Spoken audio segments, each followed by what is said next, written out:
बोलो श्री प्राणनाथ प्यारे की जय, श्री सद्गुरु महाराज की जय। श्री सुंदर साथ जी, सद्गुरु महाराज श्री राज्य महाराज जी की अपार मेहर से जो पारायण चल रहे थे, हम सुंदर साथ के द्वारा मिलकर जिनका पठन पाठन हो रहा था, प्रसाद रूप में जो चौपाई धामधनी ने दी है सुंदर साथ, श्री खुलासा ग्रंथ प्रकरण 8, रूहों की विनय देखियो। जो उम्मत होवे अर्स की, सोनी के विचारो दिल, विनय अपनी देख के, करो फैल देख मिसल, करो फैल देख मिसल। श्री सुंदर साथ जी,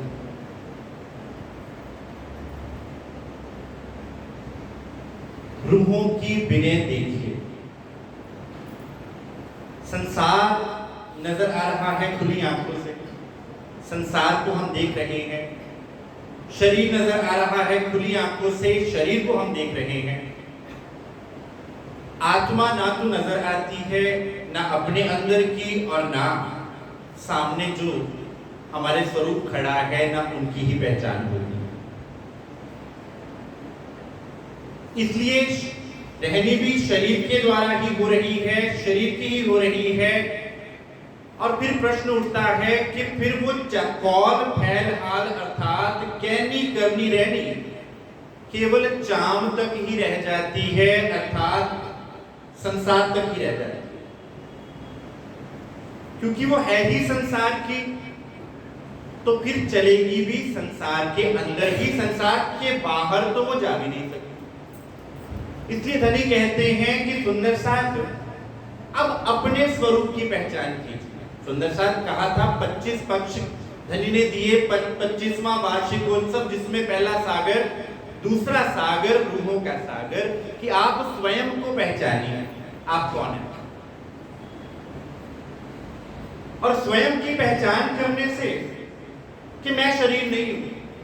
अब 25 पक्ष के साथ साथ परम धाम में हमें 25 पक्षों की न्यामतें हैं, तो यहां पर आकर इस शरीर में 25 प्रकृतियां दे दी। अब हमें हमारे सुख भूल गए, और इन 25 प्रकृतियां वो कैसे बनती हैं? जैसे 5 तत्व है ना, हर तत्व की 5-5 प्रकृतियां होती हैं। 5 को 5 से मल्टीप्लाई करोगे तो 25 बन जाता है। अग्नि की अपनी प्रकृति है, 5 प्रकृतियां हैं। वायु की अपनी प्रकृतियां हैं, जल की अपनी प्रकृतियां हैं, जिस कारण से हमारे स्वभाव बनते हैं। कोई कहते हैं कोई क्रोध अधिक करता है, किसी के अंदर दया अधिक है, किसी के अंदर कोमलता अधिक है, किसी के अंदर कठोरता अधिक है। ये शरीर की 25 प्रकृतियों के अंतर्गत ही आता है, और 26वां है मन। अब यही चक्कर चलता जा रहा है, और हम स्वयं को भी उतना ही जानते हैं जितना इस 25 प्रकृति के अंतर्गत है। अब परम धाम सुंदर साथ अनंत, उस अनंत को समझाना है यहां पर आकर। इसलिए धनी ने हमें हमारी 25 प्रकृतियों को उन 25 पक्षों की तरफ मोड़ दिया, ताकि समझ में भी आ जाए कि वो अनंत, जिसका कोई पारावार नहीं है, जिसको कोई हिसाब में ही नहीं लिया जा सकता, जिसका कोई हिसाब किताब नहीं कर सकता, कितनी गिनती है, कितनी मिनती है, कहां तक है, कितना विस्तार है, अब उसको यहां समझाना है। तो 25 पक्षों में धनी ने अपने दिल की पूरी न्यामतों को, जिस प्रकार भगवान श्री कृष्ण चंद्र ने श्री अर्जुन को अपना विराट दिखाया, तो अपने विराट के अंतर्गत ही पूरा ब्रह्मांड दिखा दिया। दुख भी दिखा दिया, सुख भी दिखा दिया, करोड़ों ब्रह्मांड दिखा दिए, करोड़ों बार भगवान श्री कृष्ण चंद्र और अर्जुन का जन्मना मरना भी दिखा दिया, और ये बता दिया कि भाई जिनको तुम मारने वाले स्वयं को समझ रहे हो ना, वो पहले ही मृत हैं। अब सुंदर साथ पूरा 25 पक्ष क्या है? धामधनी का ही स्वरूप है। उन्हीं में से सुंदर साथ दूसरा सागर हम रूहों का सागर, जिसमें हमें हमारी पहचान करवाई जो उम्मत होवे अर्ज की। अब जैसे आप कोई भी प्रोडक्ट खरीदिए सुंदर साथ, उसके पीछे लिखा होता है कंडीशंस अप्लाइड,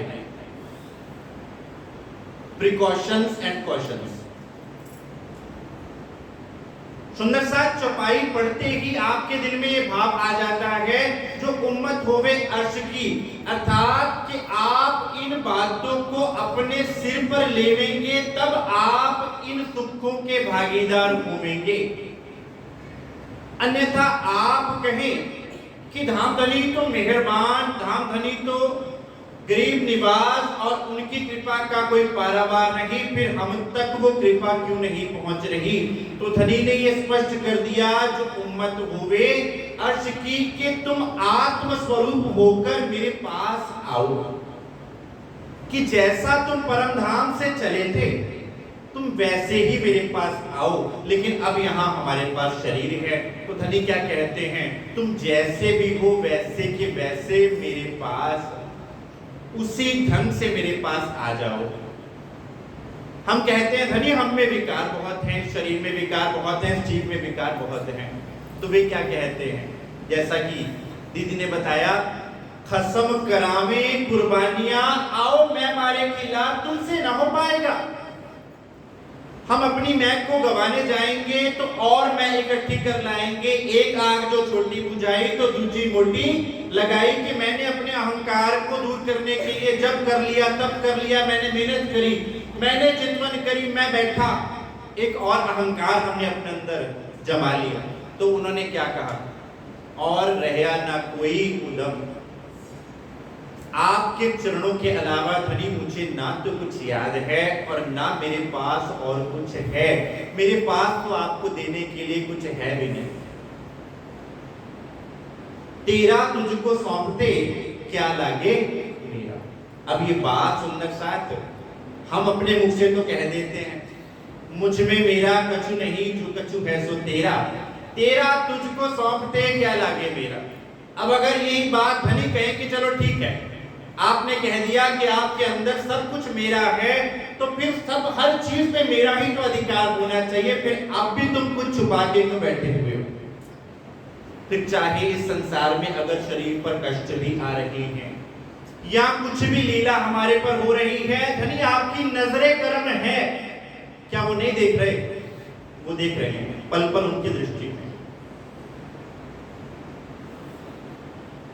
इसलिए इस बात में सुंदर साथ ये हम अपनी तरफ से बोल दिया करते हैं और कई बार कहते हैं भाई ये तो कबीर साहब ने कहा है, हम तो उसको दोहरा मात्र दे रहे हैं कि तेरा तुझको सौंपते क्या लागे मेरा। जिस दिन ये धनी अपनी तरफ से बोले कि भाई चलो ठीक है, मेरा है, ये तन भी मेरा, ये मन भी मेरा, ये जीव भी मेरा, ये दिल भी मेरा, जबकि सबसे सुरक्षित स्थान उनके चरण कमलों की तली ही है।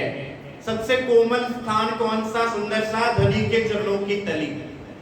उससे सुरक्षित स्थान कोई नहीं, उससे कोमल स्थान कोई नहीं, उससे प्यारा स्थान कोई नहीं, उससे सुरक्षित स्थान इस ब्रह्मांड में कहीं पर भी नहीं है। जहां माया प्रवेश नहीं कर सकती, जहां दुख प्रवेश नहीं कर सकता, जहां लवलेश मात्र भी संसार के नामो निशान की चीज नहीं, फिर वहां पर सुंदर साथ मैं भी नहीं, तू ही तू, तू ही तू, तू ही तू। इसलिए शरीर भाव वहीं पर छूट जाता है, जीव भाव वहीं पर छूट जाता है कि धनी मैं तो धाम धनी की अंगना, कि धनी मैं नहीं जानती मेरा शरीर क्या है, मैं नहीं जानती मेरे अंदर कितने विकार हैं, मैं नहीं जानती मेरे जीव में कितने विकार हैं। जांचने वाले भी आप, परखने वाले भी आप, जगाने वाले भी आप, और उन गुण अंग इंद्रियों को अपनी तरफ लगाने वाले भी आप ही आप हैं। और जब ऐसा समर्पण हो जावे सुंदर सा, जैसा श्री इंद्रावती जी ने करके बताया, मैं तो अपना दे रही तुम ही राखियो जीव, बल दे आप खड़ी करी कछु कारज अपने। अब सुंदर साथ ये बात कहना आसान है, हम भी मुख से कह रहे हैं। देखिए श्री इंद्रावती जी की वो स्टेज सुंदर साथ कि धनी ये तन भी मेरा नहीं, ये मन भी मेरा नहीं, तो फिर इस तन से जुड़े रिश्ते नाते संसार कहां से मेरे हुए। हम उन कदमों पर कदम, तो हम हादी के कदमों पर कदम धरने का प्रयास तो कर सकते हैं सुंदर साथ। परमहंस महाराज जी जंगलों में जाते हैं, गुफाओं में बैठते हैं, कभी वृक्षों की कंदराओं में बैठते हैं सुंदर साथ। आसान नहीं है, तन पर एक कपड़ा नहीं है, लंगोटी भी फट चुकी है। सेठ आता है, क्या कहता है, भाई तुम्हें शर्म नहीं आती? तो महाराज जी क्या कहते हैं, भाई उसने मुझे चलाया है, उसने मुझे बनाया है, तो मुझे शर्म क्यों आने लगी? वो जाने। ये दावा भी सुंदर साथ रूह के बिना लिया नहीं जाता। कोई शरीर, कोई जीव भाव से वो दावा भी नहीं ले सकता। वो दावा कि जिस हाल में तू रखे मुझे मंजूर है। मैंने आसरा तेरा ले लिया, जैसे रख तैसे रख प्राण प्यारे। पर मुझे इतना पता है, मेरा कोई ना तेरे सिवा, जैसे रख तैसे रख प्राण प्यारे।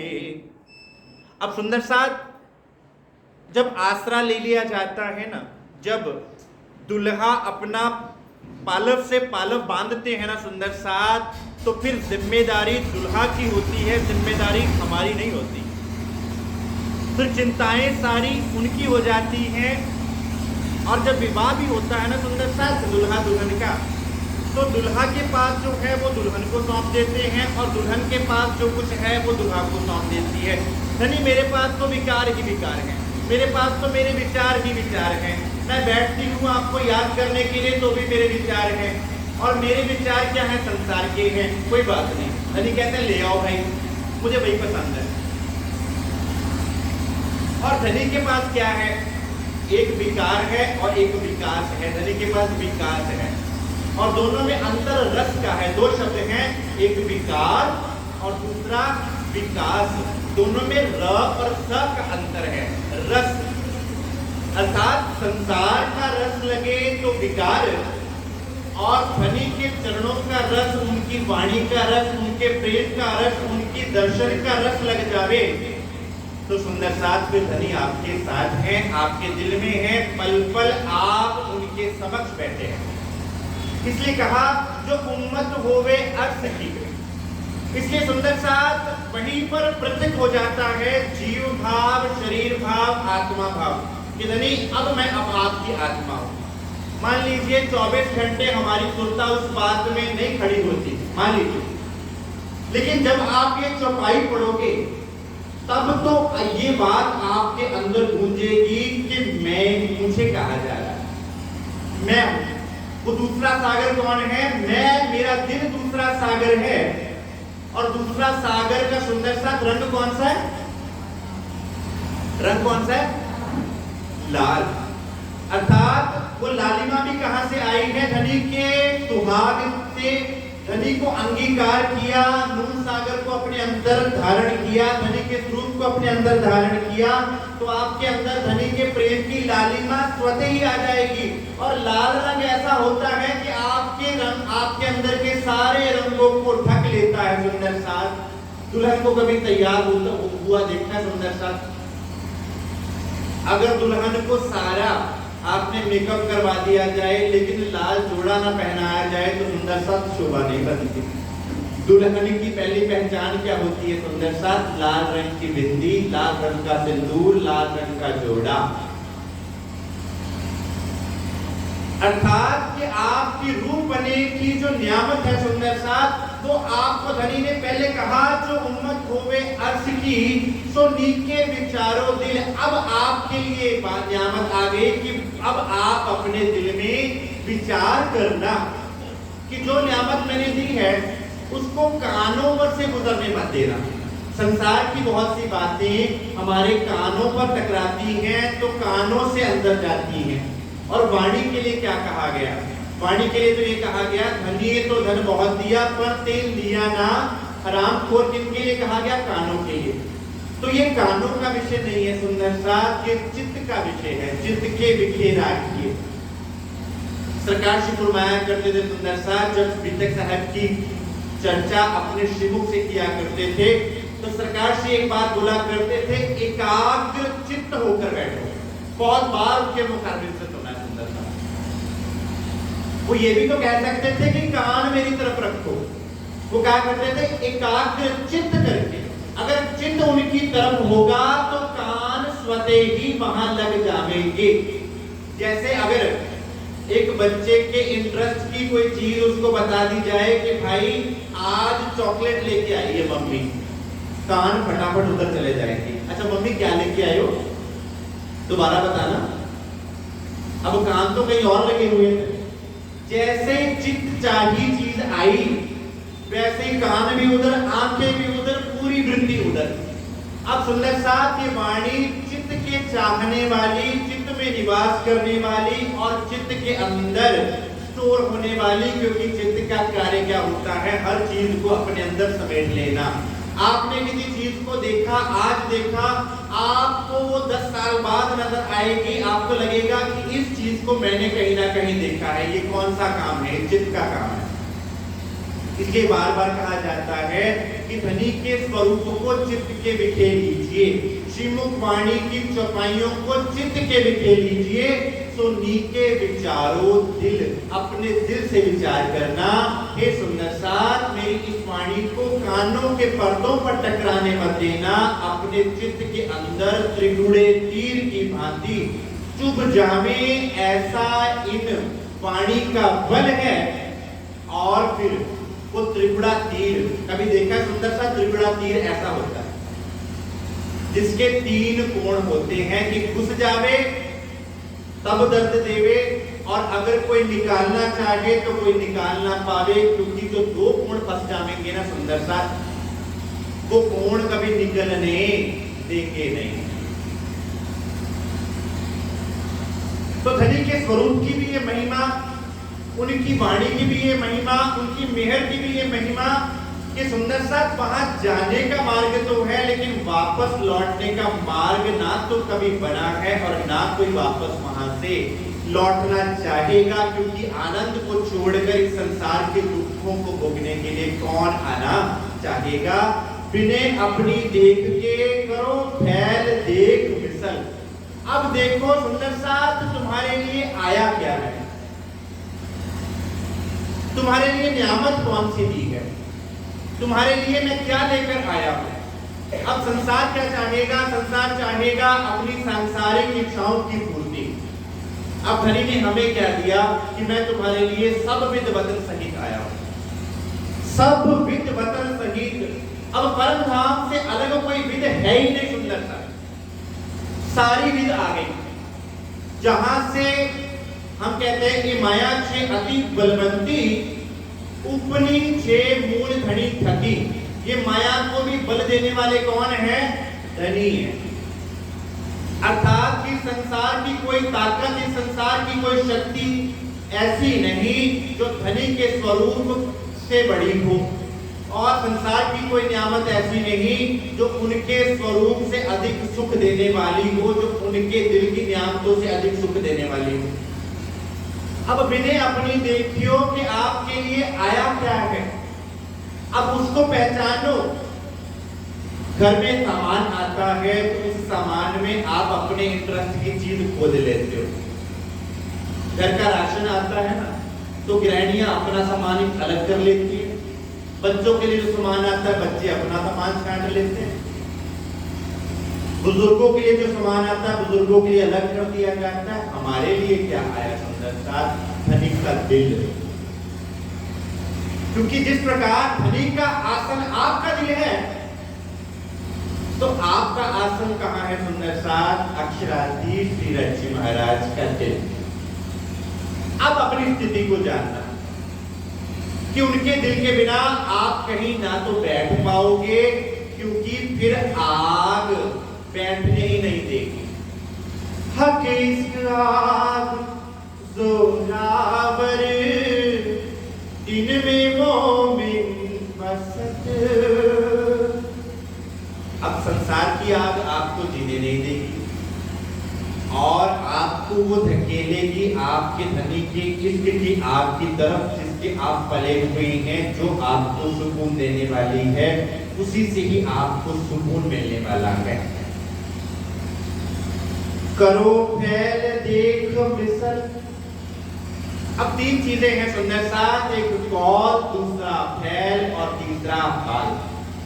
हम रूहों की सुंदर साथ ये तीन सीढ़ियां हैं। आप परम धाम में पूरा घूम लीजिए सुंदर साथ, जहां भी सीढ़ियों का वर्णन आएगा अधिकतर तीन सीढ़ियों का ही वर्णन आता है। उसे आप ब्रजराज जागने के भाव से घटा लीजिए, उसको आप कौल फैल हाल के हिसाब से घटा लीजिए। मूल मिलावा में भी प्रवेश करना है सुंदर साथ, तो कमर भर ऊंचे चबूतरे की बात जब आती है तो तीन सीढ़ियों की ही बात आती है। कौल फैल और हाल। हाल अर्थात मेरे साक्षात धनी मेरे सामने, वो मेरा हाल अर्थात कहनी, करनी और रहनी। अब कहनी तो केवल मुख से कि मैं भी बोल रहा हूं, सुन भी रहे हैं, कह भी रहे हैं, लेकिन अंदर तक वो बात जा नहीं रही और अंदर दिल की दीवारों से वो बात टकरा नहीं रही, केवल कानों तक ही वो बात रह जा रही है, तो केवल कहनी। लेकिन कम से कम कहनी प्रारंभ तो हो, शुरू तो हो सुंदर साथ। आप उसको एक बहाने के तौर पे ना लेंगे सुंदर साथ, एक मौके के तौर पे लेंगे कि कहना तो प्रारंभ किया हमने, बोलना तो प्रारंभ किया। गुरबाणी कहती है कहते पवित्र सुनते पुनीत। इस वाणी को मैंने बोलना तो प्रारंभ किया, बोल बोल कर मेरे कान सुनेंगे, कान सुन सुनकर मेरे चित्त के अंदर वो बात घुसेगी, मेरे अंदर वो दर्द आवेगा कि धनी ने किस दर्द से वो वाणी को यहाँ लाया। फिर क्या होगा, मेरी करनी में वो बात आएगी सुंदर साथ की चरण रज से मेरी करनी में, क्योंकि चाहे मैं ना चल पाऊं, मेरा सुंदर साथ बाजू पकड़कर ले चलेगा।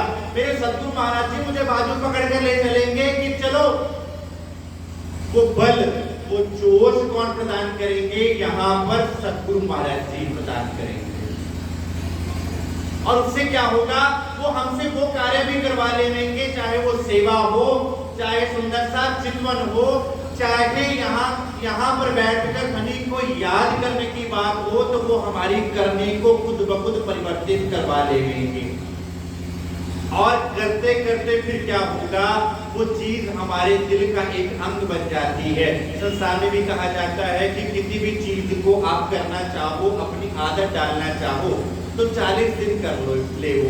सरकार जी फरमाया करते थे 40सा इसीलिए किया जाता है। सरकार जी कहा करते थे भाई बालो बेलो रस का पाठ 40 दिन तक करना। क्यों कहा करते थे, क्योंकि 40सा दुनिया वाले भी 40सा करते हैं, दुर्गा 40सा, काली 40सा, हनुमान 40सा। वो भाव ही ये है कि 40 दिन के अंदर कोई भी वस्तु आपके अंदर बैठ जाती है, तो आप किसी भी कार्य को करना चाहें, कम से कम 40 दिन तक उस चीज को आप उसी भाव के साथ कीजिए, वो चीज आपकी रहने के अंदर आ जाएगी।